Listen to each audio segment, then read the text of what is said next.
मित्रांनो नमस्कार. सगळ्यात मोठी शिक्षक भरती केंद्रीय विद्यालय आणि NVS नवोदय विद्यालय याच्या मार्फत भरली जाणार आहे आणि त्या पदांसाठी फॉर्म कसा भरायचा आहे, किती पदांची भरती आहे, CTET कोणाला एलिजिबल नाहीये, TET त्याच्यासाठी एलिजिबल होईल का, अशा बऱ्याच प्रश्नांचं उत्तर तुम्हाला या व्हिडिओमध्ये मिळणार आहे. कारण सर्वात जास्त आणि खूप वर्षानंतर सर्वात मोठी शिक्षक भरती, जे शिक्षक झाल्यावरती तुम्ही ऑल ओव्हर इंडिया भारतभर शिकवू शकता.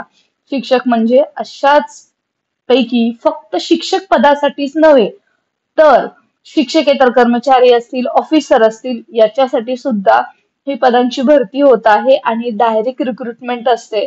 तुम्हाला पेपर द्यायचा आहे, इंटरव्ह्यू सुद्धा द्यायचा आहे आणि ते झाल्यावरती कोणतीही वाट न पाहता डायरेक्ट तुम्ही शिक्षक होण्याचं स्वप्न या व्हिडिओच्या माध्यमातून पाहिल्यावरती तुमचं नक्कीच पूर्ण होईल. चला तर मित्रांनो सुरुवात करूया. आपण KVS आणि NVS या दोन्ही अशा आस्थापना आहेत की जिथं एकदम टॉपरची मुलं असतात, जे अधिकारी होतात ते याच विद्यालयामध्ये शिकलेले असतात आणि इथं दर्जेदार शिक्षण मिळतं. त्याचमुळे दर्जेदार शिक्षक सुद्धा यांना हवे असतात, म्हणून जवळपास 9,000 शिक्षक पद फक्त या 14,000 मधून शिक्षकांची भरली जाणार आहेत. त्याच्यामध्ये जर तुमचं MSc BEd असेल, MA BEd असेल किंवा MCOM BEd असेल तर तुम्हाला CTET लागून असणार आहे. परंतु जर तुम्ही 1 ते 8 साठी या परीक्षेकडे जर पाहत असाल तर मात्र तुम्हाला CTET द्यावं लागणार आहे. मग TETचं काय? तर मित्रांनो TET अशा परीक्षांसाठी एलिजिबलच नाही आहात तुम्ही. त्यामुळे TET ही फक्त महाराष्ट्रातील टेट शिक्षक रिक्रुटमेंट या परीक्षेसाठीच एलिजिबल असणार आहे. तर मित्रांनो पाहूयात, आपण यांच्या वेबसाईट वरती आलेलो आहोत. या अगोदर KVS आणि NVSच्या वेगवेगळ्या जाहिराती यायच्या आणि वेगवेगळ्या परीक्षा घेतल्या जायच्या, परंतु यावेळेस मात्र भारतीय शिक्षा मंत्रालय, मिनिस्टर ऑफ एज्युकेशन यांनी एकत्रच ही ऍडव्हर्टिजमेंट काढलेली आहे. तर आपण इथं आता त्या PDFची ऍडव्हर्टिजमेंट सुद्धा पाहतोय. तर मित्रांनो याच्यामध्ये बघा पूर्णतः डिटेल दिलेले आहेत. या व्हिडिओच्या डिस्क्रिप्शन बॉक्समध्ये टेलिग्राम चॅनलची लिंक आहे, ती तुम्ही जॉईन करा जेणेकरून तुम्हाला सर्व डिटेलमध्ये मिळत जाईल. अगदी याच्यामध्ये ज्या जाहिराती आहेत ती assistant commissioner, principal, vice principal, post graduate teacher, PG teachers, त्याच्यामध्ये बघा सब्जेक्ट वाईज एवढ्या सगळ्या वेकन्सी आहेत तुमच्या सर्वच विषयांसाठी आणि ते सुद्धा कॅटेगरी वाईज इथं दिलेलं आहे. SCBCच्या कॅटेगरी जी महाराष्ट्रामध्ये एलिजिबल आहे ती मात्र अशा जेव्हा सेंट्रल गव्हर्नमेंटच्या वेकन्सीज असतात त्याच्यासाठी त्यांना EWS म्हणून कन्सिडर केलं जातं. ज्यांना याच्यासाठी अप्लाय करायचं आहे EWS सर्टिफिकेट फटाफट काढून घ्या. पोस्ट ग्रॅज्युएट टीचर्स आहेत, PG टीचर्स बघा, त्याच्यामध्ये लँग्वेजेस नुसार प्रत्येक याच्यामध्ये कोणकोणत्या वेकन्सीज आहेत लँग्वेज मध्ये ते सुद्धा दिलेलं आहे. आणि त्याच्यामध्ये train graduate teacher TGT KVS मध्ये कोणकोणत्या वेकन्सी आहेत, त्याच्यामध्ये सब्जेक्ट कोणते आहेत, वेकन्सी कोणत्या आहेत, तुमची कॅटेगरी कोणती आहे हे सुद्धा तुम्ही पाहून घेऊ शकता. आणि train graduate teachers TGT NVS अशा वेगवेगळं त्यांनी पूर्णतः बायफर्गेशन दिलेलं आहे. सोबतच train graduate teachers in NVS third language त्याच्यामध्ये सुद्धा यांनी दिलेलं आहे. आणि PRT primary teachers in KVS and non teaching post in KVS याच्यामध्ये सुद्धा तुम्ही पाहताय की सर्वता डिटेल्स या जाहिरातीमध्ये दिलेल्या आहेत. NVS मध्ये सुद्धा आणि KVS मध्ये सुद्धा. आणि तुमची जी रिक्रुटमेंट आहे त्याच्यामध्ये कोणत्या ह्याच्यासाठी कोणकोणते तुम्हाला एलिजिबिलिटी आहे, सब्जेक्ट कॅटेगरी, बेंच बार, डिसेबिलिटी आहेत त्याच्यामध्ये सुद्धा दिलेलं आहे. आणि इथं मित्रांनो वयोमर्यादेची सूट सुद्धा आहे. कारण आतापर्यंत वयोमर्यादा जी महाराष्ट्र स्टेटमध्ये ऍप्लिकेबल आहे त्यापेक्षा इथं मात्र PG टीचर्स असतील, ट्रेन ग्रॅज्युएट टीचर्स असतील किंवा पोस्ट ग्रॅज्युएट टीचर्स असतील त्यांच्यासाठी वेगवेगळी आहे आणि स्केल सुद्धा वेगवेगळं आहे. आपण इथं पाहतोय की अप्पर एज लिमिट आहे असिस्टंट कमिशनर साठी 45 इयर्स आहे. त्याचबरोबर जे असिस्टंट कमिशनर इन केव्हीएस साठी 50 इयर्स आहे एज लिमिट, प्रत्येकासाठी वेगवेगळं आहे. प्रिन्सिपल साठी एज लिमिट मिनिमम 35 इयर्स आणि मॅक्सिमम आहे 50 इयर्स. आपण इथं त्याबद्दलच्या डिटेल्स याच पीडीएफ मध्ये पाहत आहोत. आणि सोबतच व्हाईस प्रिन्सिपल साठी 35 to 45 इयर्स इन केव्हीएस. थोडेसे स्लाइट बदल आहेत, अन्यथा याच्यामध्ये कोणते जास्त बदल आपल्याला आहेत असं दिसत नाहीये. याच्यामध्ये बघा, कोणत्या विषयासाठी तुमचा कोणता विषय असेल तर कोणत्या विषयासाठी तुम्ही पात्र आहात हे सुद्धा दिलेलं आहे. आणि याच्यामध्ये पोस्ट ग्रॅज्युएट टीचर्स मेल आणि फिमेल फॉर मॉडर्न लँग्वेजेस याच्यासाठी सुद्धा त्यांनी नॉट एक्सिडिंग दॅट 40 इयर्स हे एज दिलेलं आहे. आणि त्यानंतर train graduate teacher TGT teachers साठी 35 इयर्स याच्यामध्ये एज त्यांनी दिलेला आहे. आणि अर्थातच सोबतच ट्रेन ग्रॅज्युएट टीचर साठी 35 इयर्स त्यांनी एज याच्यामध्ये दिलेला आहे.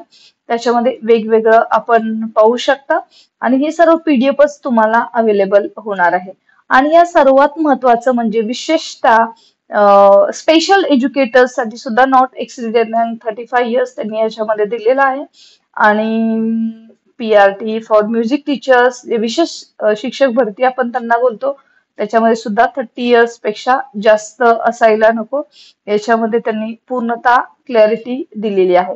तर मित्रांनो, आतापर्यंत ज्यांना एज बद्दल जरा थोडस महाराष्ट्रामध्ये टीचर्स रिक्रुटमेंट संदर्भात एज जे लिमिट लावलेलं आहे, याच्यामध्ये मात्र इथं त्यांना रिलॅक्सेशन भेटत आहेत. ज्युनियर सेक्रेटरी असिस्टंट साठी सुद्धा त्यांनी हे पूर्णतः पोस्टचे सगळे डिटेल्स दिलेले आहेत. बरं, याच्यासाठी तुम्ही अप्लाय करताय तर मित्रांनो, याच्यासाठी अप्लाय करत असताना मोड ऑफ सिलेक्शन कसं असणार आहे ते सुद्धा त्यांनी इथं दिलेलं आहे. आणि आपल्याला तयारी करायची आहे ती म्हणजे रिटन एक्झाम प्लस इंटरव्ह्यूची.